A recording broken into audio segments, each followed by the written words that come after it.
board. She is a trustee and iconic, superwoman, however you'd like to describe her, all applies. She's been an educator throughout her life, and she's also worked for TRW, a company that's now been sold to a variety of other companies. Northrop Grumman. Northrop, right, exactly. Northrop, that's right. And so she's done a lot of things in both the professional world, the education world. She's a former vice chair, is that right, on the Aerospace Education Council, right? So she actually filled General Bundy's position a couple of iterations ago. Been committed to the Air Force Association for a long, long time, and committed to our organization as well for an equally long time. Started out in Angel Flight many moons ago, and I think you'll see from her heritage briefing that she has got a wealth of information and knowledge about the shoulders of the people that you are standing on today. So I'm really pleased to have Mary Anne Thompson come forward to give you this heritage briefing.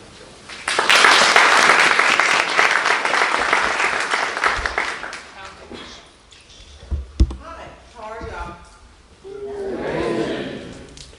A little better, come on. How about it? All right, that's much better. I am always excited to be here. Someone downstairs said, "Where are you going?" I said, "I'm going to have fun."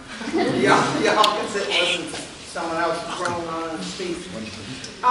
It is a delight to be here every year because I see some old faces, some new faces. How you doing, Josh? Good. And not that he's an old face, but I just met him before. Okay.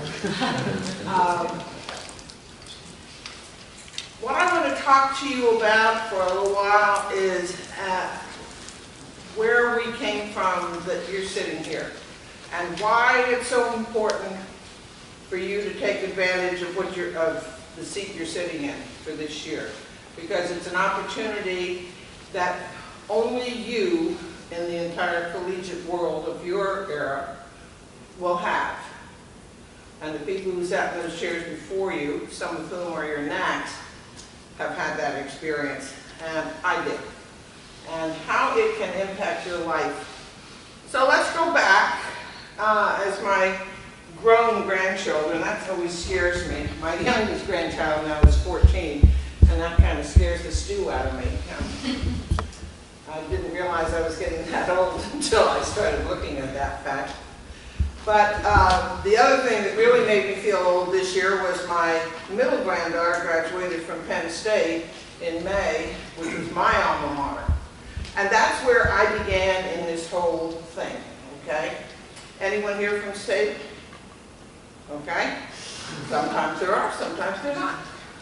Anyway, back in the 1950s, long ago, many moons ago, as the gentleman would say, but we are talking many, many moons ago, I got up to State and I said, you know, I wanted to join some organizations, and so I joined a sorority, and I looked around campus, and there was this organization that was called Angel Flight. And it was fairly new, but it was also pretty well established. And one of the significant things about Angel Flight, because it was strictly for women in those days, one of the things about it was that it started to have all of the leaders on campus as members. I thought, okay, that sounds like a pretty good deal. So I applied. I was one of 250 applicants to go for an interview. And the interview was terrifying. I walked into the room and there was 2 faculty advisors, and there was an Arnold Air commander, and there was a Angel Flight commander, and someone else, I don't remember. I had selected 15, I was one of 15 out of 250. That gives you an idea of the impact the organization had already had on a campus the size of Penn State, which was smaller by far then than it is today, but still it was a large large university.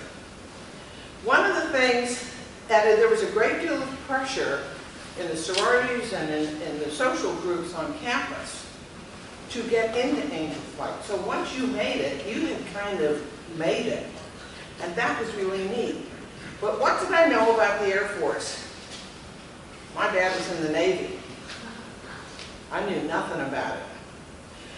So what we did, we had a training. We called it pledge training then, but it was the same principle. And we were taught about the Air Force, the Arnold Air Society, and we learned about some of those stories of how the Air Force was founded. We started to learn about different kinds of airplanes. You got to remember, this is 1957. There was no space program. Sputnik hadn't even gone up yet. That was a year later in '58. Over the years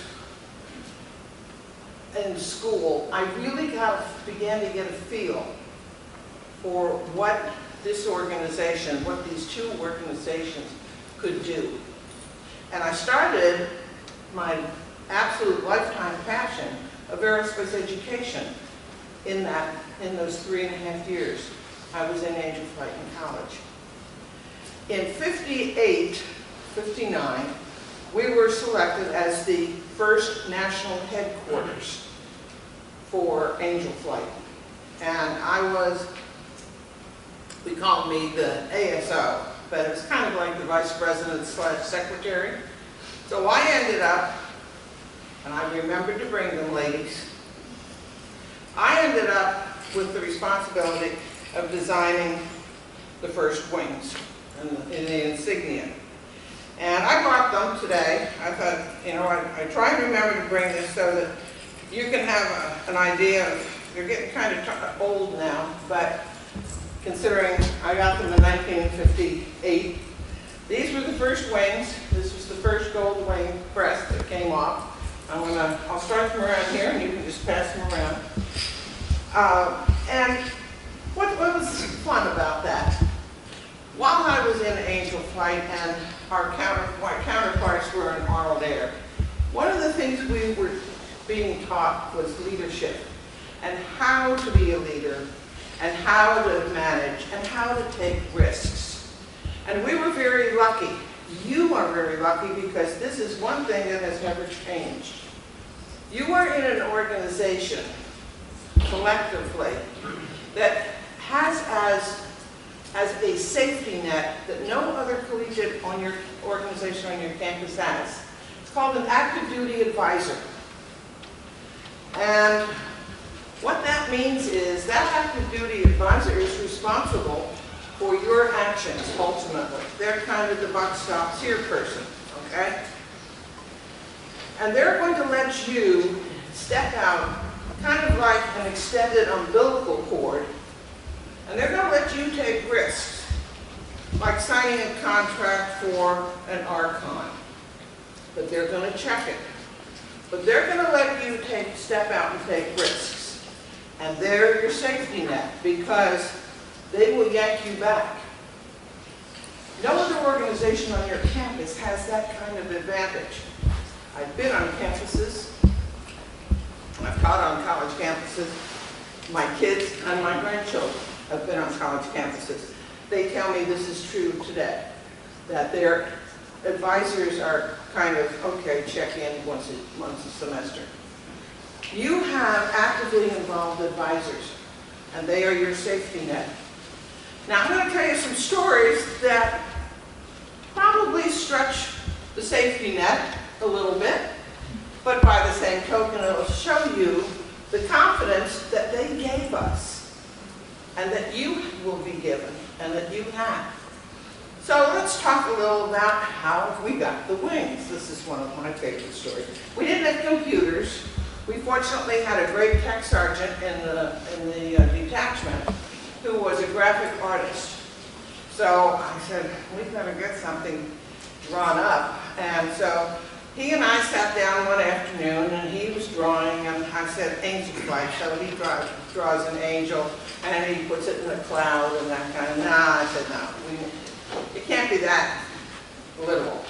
So we ended up with the wings as the insignia, the official insignia, and then you now have the service medal, I think.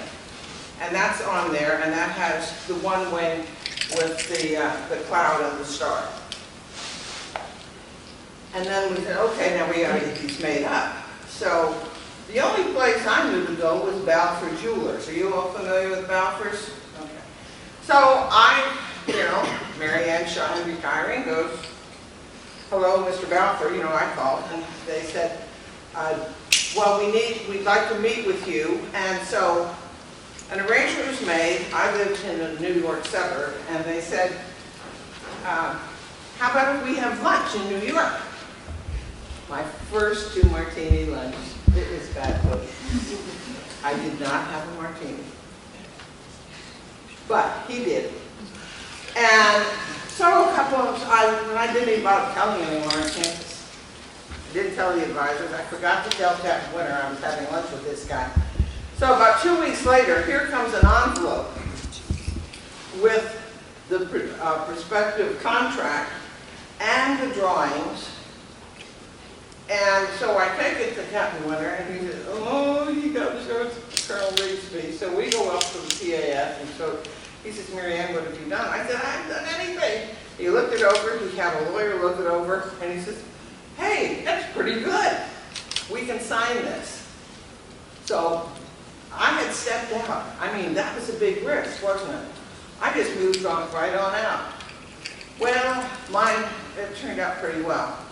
The following year, by the way, I ended up as the area commander for Angel Flight, and my fiance was the Arnold area commander. Wasn't that convenient?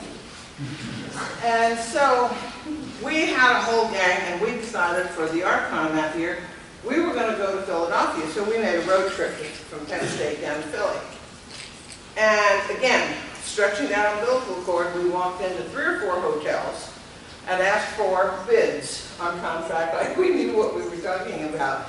We would have just said, well, we got a bunch of kids that are come down and we want to have meetings in your hotel, so we'll need rooms and we'll need a meeting room, and oh yeah, we're going to have a banquet, So we go back with 3 bids. Colonel Rigsby, by this time, is having his second cardiac arrest because Mary Ann had stepped out again. He goes again. However, it worked. We had to make some adjustments, but we had a wonderful ArtCon that year. It was a wonderful experience because what it taught me was a little bit of business acumen. We all had to sit down and figure out who was going to give us the best bang for our buck, who was going to give us the best deal for the arrangements we wanted, and then we had to go and organize with the other schools in the area. And I guess we had about 5 or 6 at that time. Pitt, Penn State, St. Joe's, 2 or 3 others, Penn. There were Villanova, Temple, that whole environment. And so we had no idea how many we were going. We didn't know anything about guarantees. Or did we learn our lessons? But again, we had that wonderful, wonderful backup that we could use called our advisors. And we worked with it. It was a wonderful learning experience. My first NatCon was 1959. And there where I want to transition a little bit and talk to you about what you're doing here and the experience and give you an idea of what my first NatCon was. How many of you have been to NatCons? Okay, how many of you have been to this meeting before? Okay. My first NatCon, I guess I was a junior, and I thought I knew what I was doing. I was the national ASO and so on and so forth. And I had been told that there would be lots of generals there. Well, to me, a general was this bronze figurehead. As it should be, as it should be. Yeah. It wasn't a General Maggie Woodward or a General Dan Woodward. They weren't humans. They were these bronze figureheads. And you're supposed to be terrified of them. Because that's what everyone said. He's a general. Or he's a colonel. We've only ever seen one before. You know, and it was terrifying. So Miriam gets into the elevator. Her first day, okay, and I'm feeling pretty hot stuff. And I had on my, oh, by the way, I'll come back to that. Remind me to come back to uniforms, okay, if I don't. I'm getting old, so I forget. But anyway, elevator door opens up, and there's this 6'4", four-star general standing at the back of the elevator. His name was O.P. Whalen. He was then commander of Tactical Air Command, which is now Air Combat Command. And he had so many medals. And I'm short, and I went charging into the elevator, not really realizing what was on the shoulders, and I went nose right into the medals. And did one of these. Oh, God. Put it right down. And he goes, "Hi, I'm O.P. Whalen, how are you?" And I looked up and there were 4 stars on each shoulder. Count 'em 8. How are you? Hello. He said, "How you doing?" We rode up the elevator. I have no idea how far I went, but by goodness, I was on cloud 9 by the time I got off that elevator. I had met a 4-star general. And he wasn't a bronze figurehead. He was a real person. During that week, when I first got time, it was one event like that after another. Then we had our executive boards in those days. We're down at Maxwell. And General Bell, who was then Commandant of the Air Force ROTC, invited us all down. We got to stay in the DV rooms. That was pretty cool. College kids in the DV. We were being treated as senior officers. And it was great. We paraded around. We went to the officers club. We were treated like royalty. And the reason we were is they were so glad to see young people with responsible minds and having a good time. And we would sit around the table in the general's conference room, and we had our executive board. And ROTC officers and national staff, they would come in and visit with us, and they would talk to us.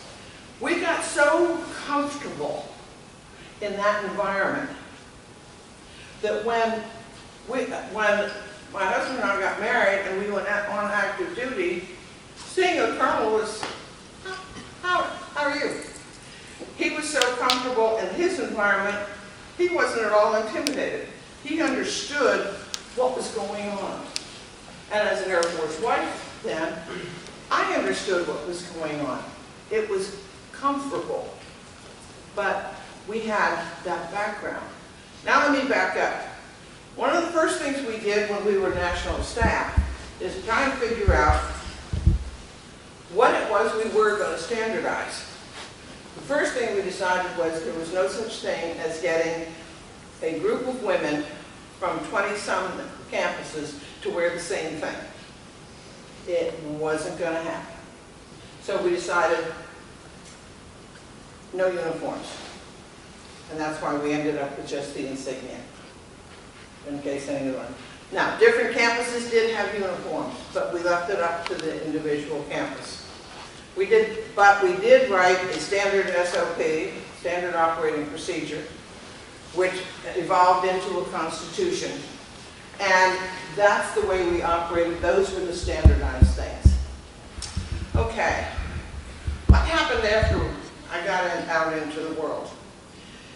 One of the things we did on our campus, and most of the other campuses did the same thing, is we had Air Force education meetings. About once a month, we'd have a briefing on what was going on in the Air Force for the Angel Flight organization. So we kept up. We knew what was going on. So when I went out into the world, I had some real sense of what was going on with the Air Force. I understood the difference between a bomber and a fighter. You laugh. You understand it, right? How many of your college classmates know the difference between a bomber and a fighter? Not many, probably. How many of them know the difference between an ICBM and a tactical missile? Probably less than 1%. But the bottom line is, we had gotten that. So we were educated, and that included the Arnold Air and the Silver Wings, or the Angel Flight in those days. So fast forward a little bit. One of the first things I discovered was my college degree in food chemistry was positively useless in the mobile life of an Air Force wife. Couldn't get a job. In early 1960s, employers could say, gee, we're sorry, your husband's in the military. We're not going to hire you. What I discovered was teaching and nursing were the only portable careers. So if I wanted to work, I better be one of those too. And as the daughter of educators who swore for her first 25 years that she was never going to be a teacher, I ended up getting a master's in education so that I could have at least a job when we moved and I wanted to work. So we got sent to, of all places, Lincoln, Nebraska. Anyone here from Nebraska area? There you go. I am. Yeah. But we had met when we were seniors, the technical advisor to the Link Foundation that sponsored the scholarships for Arnold Air and later for Angel Flight. And Dr. Sorensen gave me his card and said, this was at a NetCon, said, hi, if you ever get to Lincoln, give me a call. So whoever thought that we would get to Lincoln, Nebraska? Okay? Forget it. Well, our first duty station was Little Rock, Arkansas. Who never thought I'd end up there either. So we ended up at Lincoln. So I called Dr. Sorensen and I said, hello, we're here. And about 2 weeks later, I had a graduate assistantship. I was working towards my master's in elementary education. And my assistantship was to set up an instructional materials center for aerospace education for the state of Nebraska and all the teachers to use. And boy, did I learn how to do that fast. I had carte blanche. It was, go do it. Well, what do you want done? Whatever you think needs to be in this resource center. So I started thinking back to people I'd met in Arnold Air and Silver Wings, and I started calling. And then I started looking around, and my husband then was on the ICBMs, on the old Atlas, and that was made by General Dynamics. So I asked my husband, I said, who's the General Dynamics tech rep? He says, what do you want to know for? And I said, I need a model. I need a model. I need more than one model. I need anything General Dynamics makes models. So I got his number and I called him and I said, here's what we're doing. What was I doing? Does this sound familiar? I was stepping out, taking a risk again. I didn't know if the university would even accept that kind of a donation. But one day, this enormous box arrives and all the models of all the General Dynamics products, and they were the good models. You know, the ones they use for when they do the bids and put in a bid for a contract. These were the good stuff. The models that cost hundreds of dollars. And we had this wonderful experience there. And over the years, as I met people, I started realizing how valuable what I did in this seat was doing for my life. The second year I was in Nebraska, a group of us, Dr. Sorensen took several of us out to the Air Force Association National Meeting in Las Vegas. And this is one of my favorite stories. and I love sharing it because it's one of my favorite memories of all time. I got out there and we had met Dave Arnold. We've met all three of the Arnold boys. Hank, eldest, Bruce, and David. David being the youngest. All three had gone to West Point. They knew nothing about the Arnold Air Society, except that they had all been invited to NAPCONs. And so David had kind of befriended us. And we were kind of like his pet rocks, you know, and we were having a good time. So I got out there and David called and said, heard you were in town. I want you to come with me to the Secretary Zuckert's reception tonight. And I said, okay. I was going anyway with our group, but okay. He said, well, Mom's here and both brothers are here, the whole family's here, because this is the first time that Mom has been out since Dad died. General Hap Arnold. And I said, oh, that'll be fun. And so I got myself gussied up, and he came and picked me up in my hotel room, and we go to this AFA reception. It was the secretary's reception, and there was a receiving line, and we went through the receiving line. And then we went out to the middle of the room, because standing in the middle of this room of about 2,000 people was this tiny little white-haired gal, beautiful little lady in a long evening gown of black lace, holding court. It was the widow of General Hap Arnold.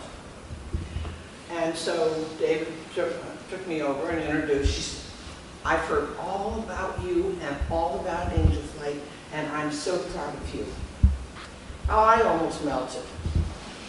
Because she was such a charmer. But the best part of the evening was, now keep in mind, my husband at that time, I think I was 23, so we were in the very junior officer category, and we'd been used to seeing generals, but I'd never seen all the generals in the Air Force in one room at the same time. And one at a time, every 2, 3, and 4-star general came over to say, hi, Mom. And she'd reach up her arms, because they were all taller than she was, and she'd say, like, Buster, I'll use General Power. Hi, Tommy. Well, in Strategic Air Command, General Power with no S. He was, at one point, it was said that he had gone up and physically taken the Lieutenant Colonel leaves off a Lieutenant Colonel briefing him because he said General Powers.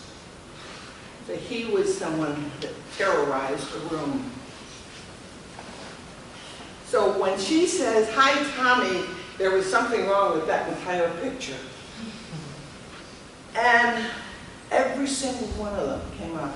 And at one point she turned to me and she said, this is so much fun. This is just so much fun. All of these boys were Haps and my boys. And every Sunday in Washington, we'd have them out for dinner, and I'd make sure I had enough fried chicken and goodies to send home doggy bags, because I knew they were lieutenants and couldn't afford to go out and buy lots of food. And I'm going, this is the widow of the General of the Air Force, and these are the 4-stars. And then the pièce de résistance was, the receiving line had broken up after Secretary Zuckert was the Chief of Staff, General Curtis LeMay. How many of you are familiar with the cigar in General LeMay's mouth? If you ever read anything about him, there was always a cigar. Does anyone know why there was always a cigar in his mouth? Seems he had a little tick. And if he kept a cigar in his mouth, it never showed. But he came over. And here comes the Chief of Staff to the Air Force. And he says, hi, Mom. And she goes, take the damn cigar out of your mouth, Curtis, and give me a kiss. The entire group around just died laughing. She was the only person in God's green acre, I'm sure, that could tell General LeMay to take the cigar out of his mouth and give her a kiss. But I had that wonderful experience, all because at a NatCon, I happened to meet Dave Arnold. And he thought, she's an okay gal. And we followed up. What an experience. Think about that heritage. And she knew, the family knew about you all and about where you came from. So your heritage is strong. It really is strong, and it's so wide. As I fast forwarded through my professional life, I took that aerospace education and that master's degree in aerospace education, and I started writing curriculum and school materials for teachers. Is anyone in here studying to be a teacher? Okay. Do you know how hard that is to develop your classroom materials? So we would write I was writing those. I wrote them for FAA, for NASA, for Civil Air Patrol. I ended up with a fabulous job at the National Air and Space Museum, where I ended up with another great experience. First 3 weeks I was there, I was doing some research, and I was up in the Milestone Gallery, if you were at the NatCon, and in Washington the other year, and you went to the museum, you know there's the lunar excursion model down at one end of Space Hall. It was early in the morning, and I happened to look. I sensed someone was standing by me. You know, you get that feeling? And I was busy, and I looked over, it was Neil Armstrong. I went, whoa, this is cool. So I introduced myself, and we chatted for a little bit. The director of the museum at the time was the command module pilot, Mike Collins. So I already met him. And here's the best part. It has nothing to do with any of this. But I was raised with the Aldrin family, so I knew Buzz. So I thought to myself as I went home that night, gee, I now have met and know at least one really well, or did, and I've met the other two of the Apollo astronauts that landed on the moon. That was cool. Would I have been there if I hadn't sat here? No way in God's green little apron. Never would have happened. Then I went with industry, and I ended up doing business development with TRW. I went through several black programs and doing management on black programs. My first in-brief, by the way, onto a black program, the briefer went into an absolute Colonel Rigsby cardiac arrest because I was talking to him about spacecraft orbits. How'd you learn that? That's classified. I said, well, I've been teaching it to elementary school students for 15, 20 years. I didn't know it was classified. Obviously, it was the connection that made the difference. But the fact was, would I have known that if I hadn't sat here? Nope. Then I went into business development. And my vice presidents used to say to me, how do you know all these people? Well, I've been working my way up through AFA for all this time, and I'm running out of time. But I worked my way up, and by that time I had gotten to be the National Secretary of Air Force Association. So there weren't many people in the Pentagon I didn't know. And so I would say, I would say to one of my VPs, would you like to meet so-and-so? Yeah, we really would. The enhancement on my career in industry was because I had sat in these seats. Because I wasn't afraid of it. It had become part of my life. It was inside me. And so when people get up at AFA and they start talking about Hap Arnold and Jimmy Doolittle, and I can sit there and say, well, I never met Hap Arnold, but I knew the Arnold family. I've met Jimmy Doolittle.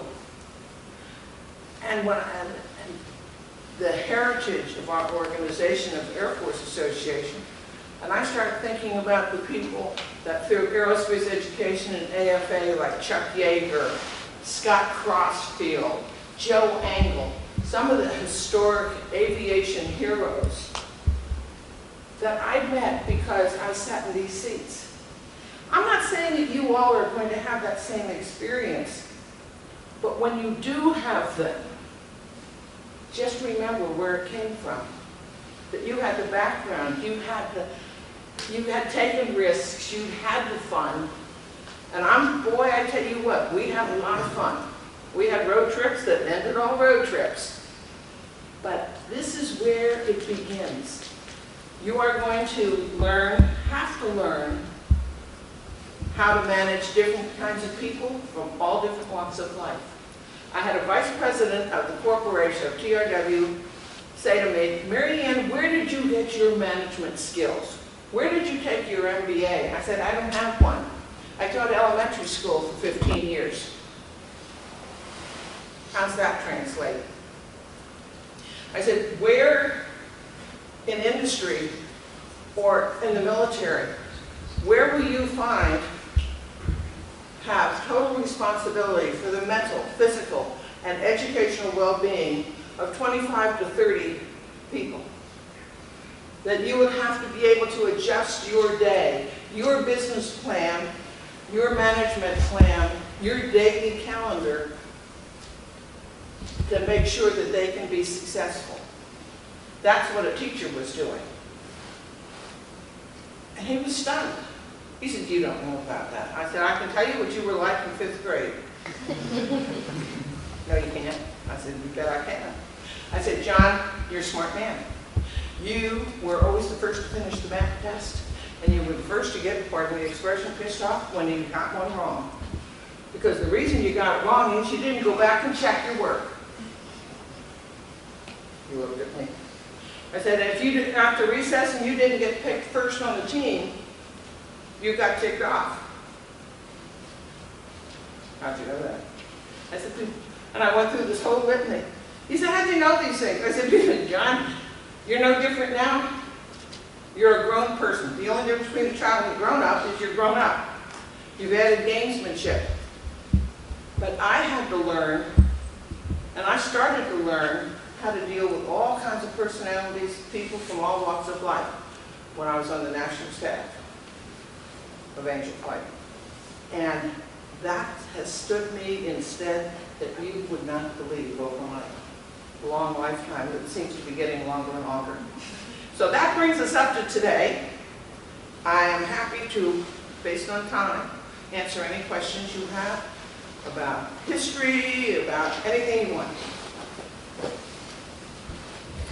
Oh, come on. Someone must have one. Yes? Ma'am, I noticed your badge says troublemaker on it. Have I not been saying troublemaker? Yes, I'll explain it. I've never been afraid to speak up. If I have a problem with something, and of course, in AFA they used to laugh. So this morning I had to give a quick brief on the new Civil Air Patrol visions replacement. And I was told, we'll call you if time runs out. And I said, well, that wouldn't be the first time. And everyone laughed. But yeah, I'm known as a troublemaker because I poke. I ask questions. And there's nothing wrong with doing that. You have to learn how to do it with a little finesse, so you don't get to be a real troublemaker. But a little finesse, poking. You'll never change anything if you don't ask a question. Never change anything if you don't ask a question. And no question is wrong to ask. Anything else? Yes? Do you have any advice on how to manage school, Silver Wing, or Angel Flight, I guess, and everything else? How to manage it on campus? How to manage your time and efforts and balance everything? Prioritization. And I think the farther you go in the leadership and the farther you go in management, I think you will find that to be the case. Excuse me. I think it's very important that you identify what your priorities are, allocate your time, and get your team, if you are the manager, get your team on board with that prioritization. Let them be a part of it. You can't do it alone. Remember, there's no I in team. Everyone laughs when you say that because it's pretty trite, but it is true. If you get your team together and get them moving forward and marching all in the same direction, life is a lot easier. Time. Anything else? Well, as always, it's been fun. I hope you've gotten a little bit out of this and understood where you came from. It's a wonderful, wonderful opportunity you have, and take every advantage this week. As you meet people, when you go to the Pentagon, when you meet people in the social events downstairs over the next few days, don't be afraid to say hi, introduce yourself, and ask a question. Most of the senior people in industry and in uniform are happy to answer that question. And they want to talk to you. They want to hear from you. So don't be afraid, and if they give you, if you're a senior, don't be afraid to ask for their card. You never know. Remember that card, that one card I got back from the University of Nebraska professor? If I hadn't gotten that card, I sure as heck wouldn't be standing here now, because he got me off. That was my connection to the world. So, anything else? I've loved seeing you all, and I'll see you at nap time.